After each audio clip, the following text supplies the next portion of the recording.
I've come to Boston to witness an extraordinary feat that demonstrates the power of the mind. Hello there. You must be Alexanderia the Great. I am. You must be Todd. Pleasure to meet you. Todd, I'm Bill. I'm a manager and trainer. Okay. And husband. And husband. Yeah, yes. which makes it a little bit interesting, so. I'm here to witness you do some extraordinary event. I don't really know what it is, but I'm assuming it has something to do with water. It does have something to do with water and some other things that I have up my sleeve. Uh-oh. Handcuffs, chains. I'm not sure I like where this is headed already. We're gonna cuff our ankles, Oh, well, that's good. then we're gonna do our hands. Okay. So do you guys do this often? We've got 3 different type of locks. Also, these chains create weight, so it's much more difficult to be able to get up from the surface. And now here's the scary part. She's gonna use bobby pins to These be able pins? to. Yep. She's gonna pick the handcuffs, pick the leg cuffs, get out of the chains. Flip the weight belt, come to the surface. That would be my worst nightmare. If you fear, you lose your breath immediately. So it really is mind over matter. If I don't mind, it doesn't matter. Oh, jeez, I mind. Okay. You got the keys. What's that? Those are the keys just in case we need to get her. I can't swim. Actually, I'm not kidding. I can't swim. This had better not go horribly wrong.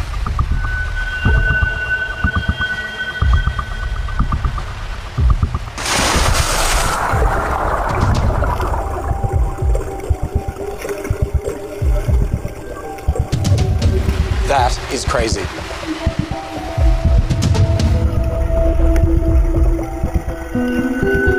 So you can see she's having a little bit trouble with the cuff, so she's gonna go to, looks like she's going to the other cuff.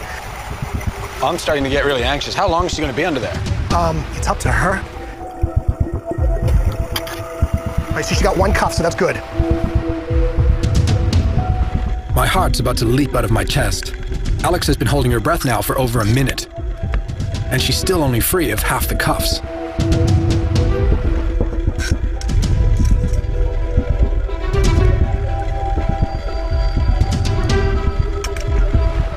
But she's having a little bit of trouble. You can see she's lost her air. Now let's battle out of the chains. Flip the weight belt and she made it. Awesome. That is absolutely insane. I got to say, I'm so happy to see you. Yeah, it takes a lot of practice.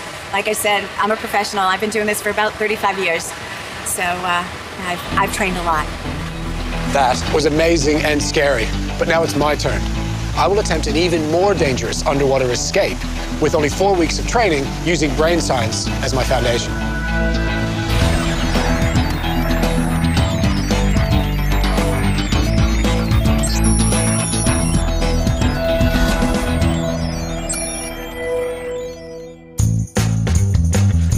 I'm Todd Sampson, and I'm on a quest for a better brain.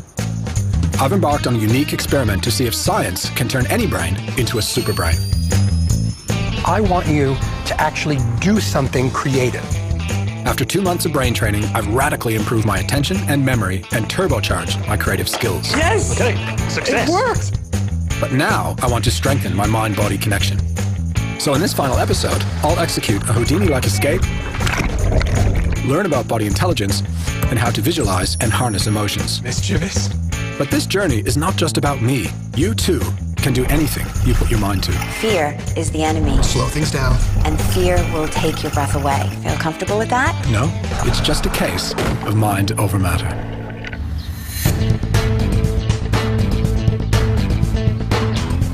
To discover what mental skills I need to master, I've come to Australia's capital, Canberra. I've come to the Australian Institute of Sport, where they've assembled some of the world's leading sports scientists to help me with my Houdini escape. I'm going to see more doctors in the next couple of days than I've seen in the last 10 years.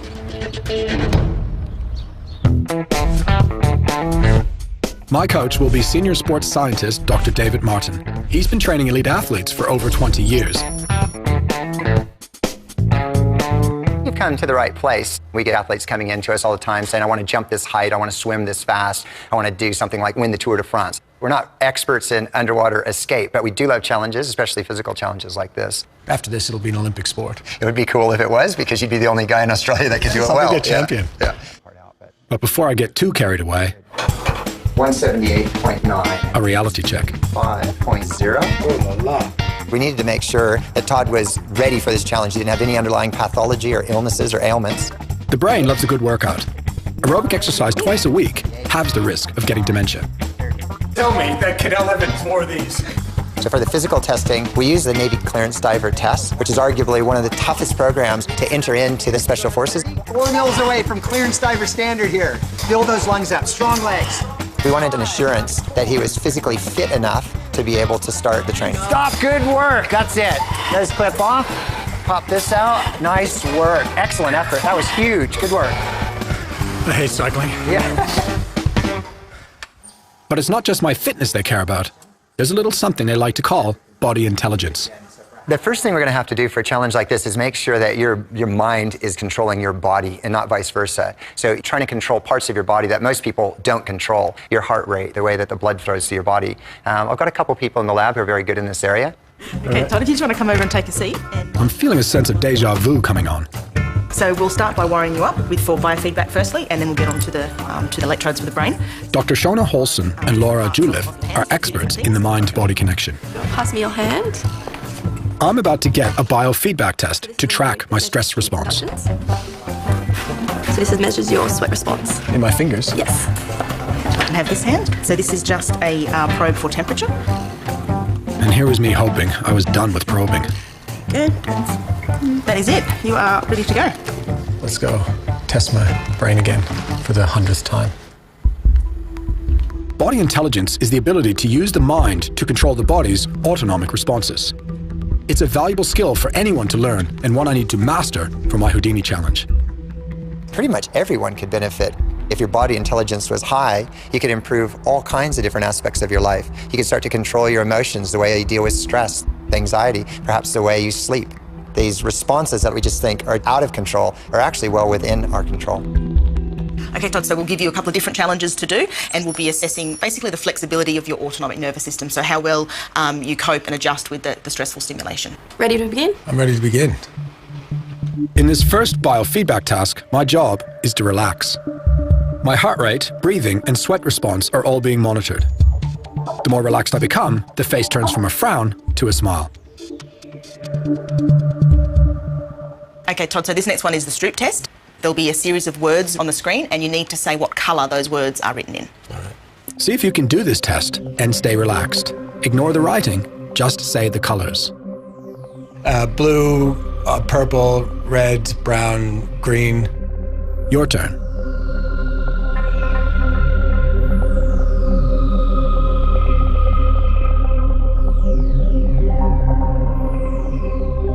How did you go?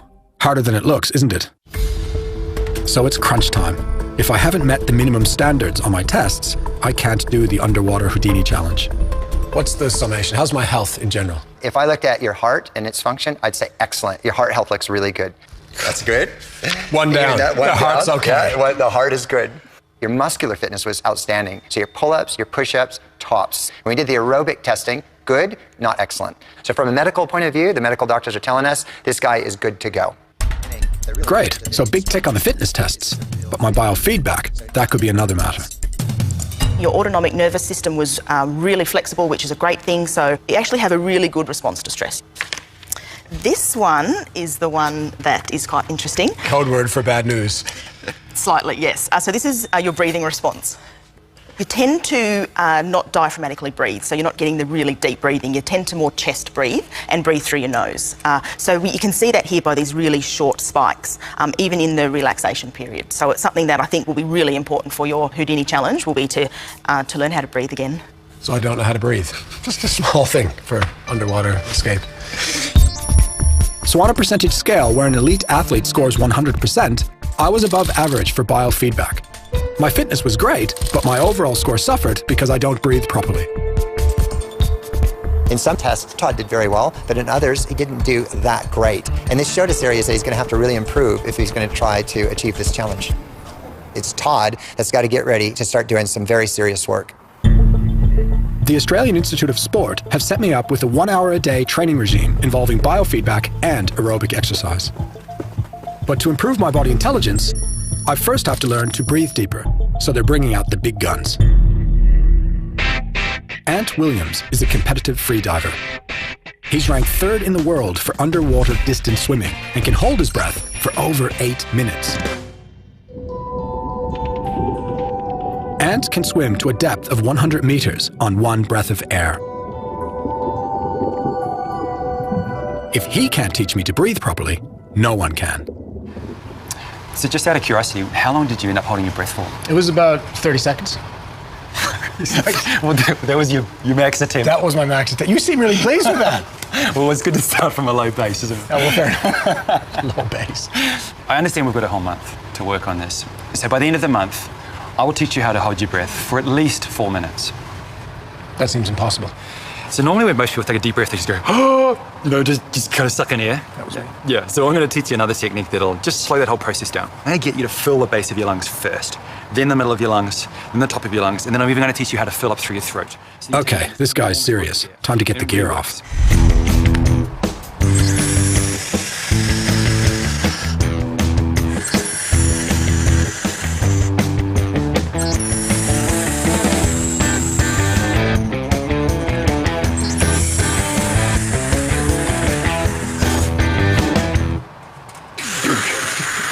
You sound like you got the lungs about the size of a small cat.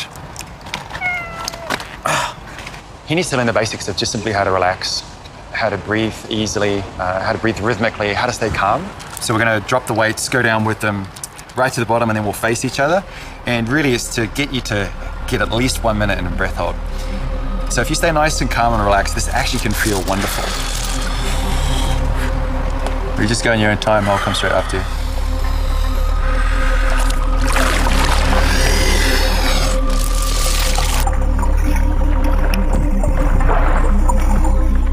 I've climbed to the summit of Mount Everest, but the idea of sitting at the bottom of this pool completely freaks me out. The thing I noticed with Todd is just how shallow he breathes. On one hand, he gets it, like cognitively he gets it, but then when you've got a wetsuit on and you say, okay, now you got to hold your breath, you just see him tense up and really struggle. He just hasn't got his head around this yet.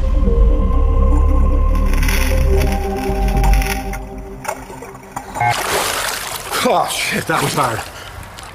That was a strange feeling. When you're out of air, you're seriously out of air.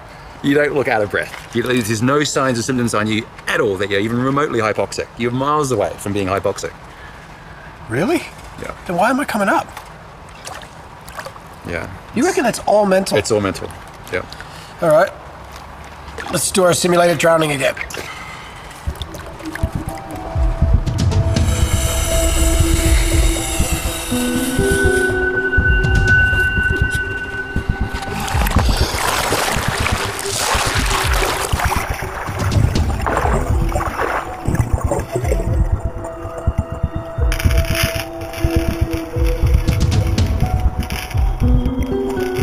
Most of us intuitively know how to breathe deeply. The problem is that as soon as you're given a challenge, we forget. Tension causes us to lift our shoulders and tighten our neck, and then the breathing changes, and then our performance changes. Todd has a lot of work to do because he's not comfortable in water. He has to figure out how to breathe properly, how to relax properly, and then he has to combine that with a much higher level of self-confidence.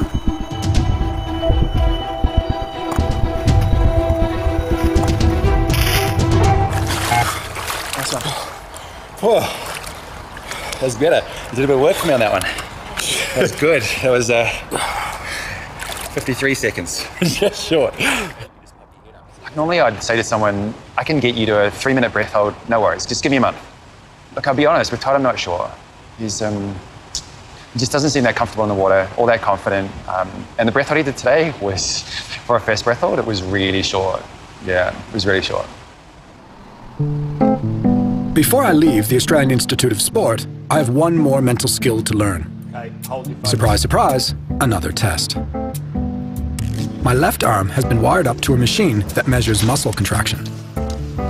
These eye-tracking goggles will record my ability to focus on a target. This time, what you're going to do is you're going to shoot darts with your non-preferred hand. So in that case, it's your left hand. We're actually tracking where your gaze is looking as you fixate on the board and target where you're going to shoot the dart. Your aim, hit the bullseye as often as possible. And we're going to measure how far from the bullseye you are on each throw. And then you're going to go away and do some visualisation, come back, and we'll expect to see a nice increase in performance. I would move far away while I'm throwing with my left. Okay, round one. This feels so weird. I've never played darts in my life, and I'm a bit skeptical about this whole visualization thing. I know it's long been used by sports psychologists, but now it seems there's strong science to back it up. It's nearly as good to mentally perform a task multiple times as it is to do the task physically. Now, this may not hold up for all types of physical activity, but for playing the piano, playing the guitar, darts, putting, these tasks seem particularly adept at responding to visualizing perfection. 4.0. This one David and Damien get an accuracy score by measuring the average distance of each dart from the bullseye. Okay, 20. They also tally the time that my eyes stay fixated on the bullseye and the synchronization of muscle contractions in my left arm. So the scores are in, and guess what? They rank on the low side. But if the science is correct, the scores should improve when I'm retested in 4 weeks' time without me even throwing a dart. Go figure. All right, Todd, well done, mate. You've now got a month to go and prepare for the next time you're going to throw these darts. 5 minutes a day, 5 times a week for the next 4 weeks. Focus on that dart hitting the bullseye. So I'm not going to practice at all, just think about it. That's exactly right, Todd. It's an amazing theory. As Todd gets the hang of the visualization, we expect that the brain is going to start to adapt, and he's going to start to hardwire himself to be prepared to do that task for real. Seems I've got some serious homework to do. It's amazing that just by thinking about something, the brain will rewire. Can a thought really have that power? I'm headed to San Francisco to meet someone in the know.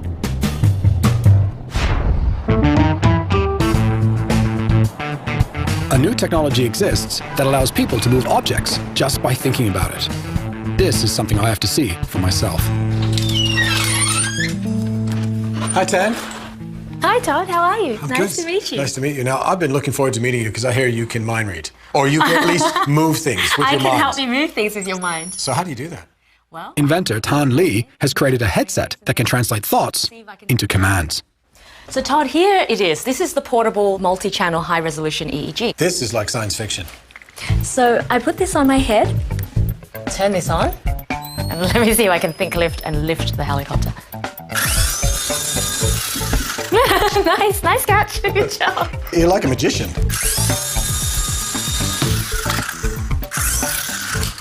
It's cool, right? That's very cool. Yeah. So how does it work? When I train the system how I think about the action of lift, I'm visualizing a very distinct, clear thought in my mind of this helicopter rising up. And that image is captured by the machine learning algorithms. And then what it does is it does basically pattern recognition. Every time my brain activates those same sort of networks and that same idea, I can use that as a mental command to lift the helicopter. That is phenomenal. I want to give it a go. This is where I start to see if I can collect your brainwaves. This is like getting shiatsu on your head. Here's what your brainwaves actually look like. And this is all streaming in real time. So it doesn't really seem like there's a lot going on in there. I can show you what's actually going on in there. Oh, Nice trace of the functional brain areas that are actually lighting up. Wow, it's really firing off, isn't it? Yeah, and so you can see there's a lot of frontal cortex activity. But before I can lift anything, the computer needs to take a snapshot of my brainwave pattern as I visualize lifting this cube. So ready, set, go. The next time the system recognizes that thought pattern, it will activate the command. Okay, now the cube is live and you can try to think lifts. I'll need to move the cube to the top of the screen if I'm going to be able to lift that chopper. Awesome. That's cool. Well, time for the real deal.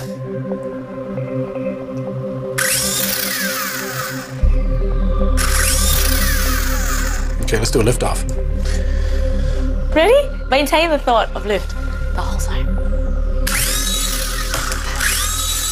That's it! Good job! Yeah. Every time I look at that helicopter now, I'm just thinking lift. Whoa! Nice!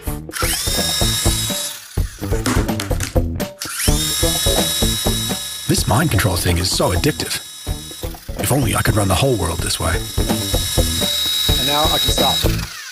Lift? That's really good! Okay, Todd, I'm going to challenge you to a mental duel with these race cars. I'm the red Porsche and you're the black Mustang. So we just think push and we're going to drive these cars to the finish line. The first to the finish line wins. Okay. All right, ready? Ready? Count to 3. 1, 2, 3.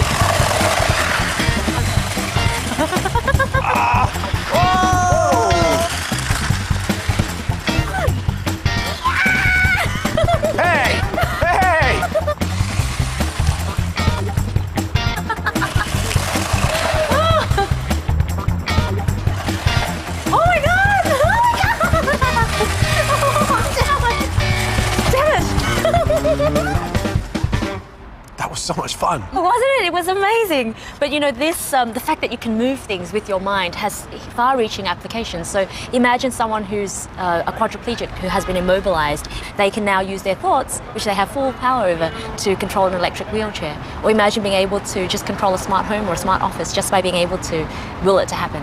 It opens up so many amazing possibilities for people.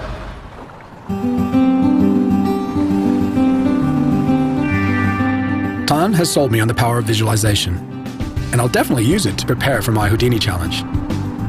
But I still have to learn some escapology skills, so I've returned to Boston to see the master. Alexanderia the Great holds no less than 6 world records for death-defying escapes. Do I really need to warn you? Don't try this at home. Hi there. All right, Whoa, she's sinking me already. Okay, first thing we're gonna do is we're gonna get you out of the first box, and that's being comfortable. We're trying to find where your base is. Okay. I can tell you where my base is. It's low. That's okay. We can work from there. We were asking him to push himself to his limit. Getting him used to feeling that even though I think I need to breathe, I'm okay. You really have to work on your mind. Well, that felt like forever. I did see the signs of you getting uncomfortable. That's okay. What we're gonna do is we're gonna take it up another notch. Good. What I'm trying to do is I'm trying to get you to stay in that uncomfortable state. We call them contractions, where your body is gonna say, I wanna breathe, but you're gonna say, no, I'm not gonna breathe. Doesn't that mean I'm drowning? No, they're early warning signs. You have plenty of air, you're not gonna drown. Now what I want you to do is go through those contractions and try to go through 3.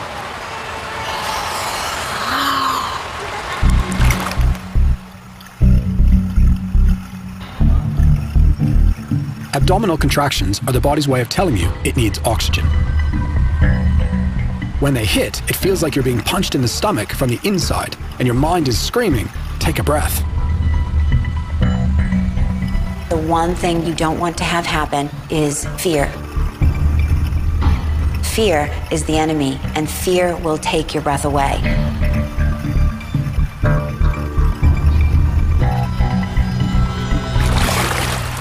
Great job.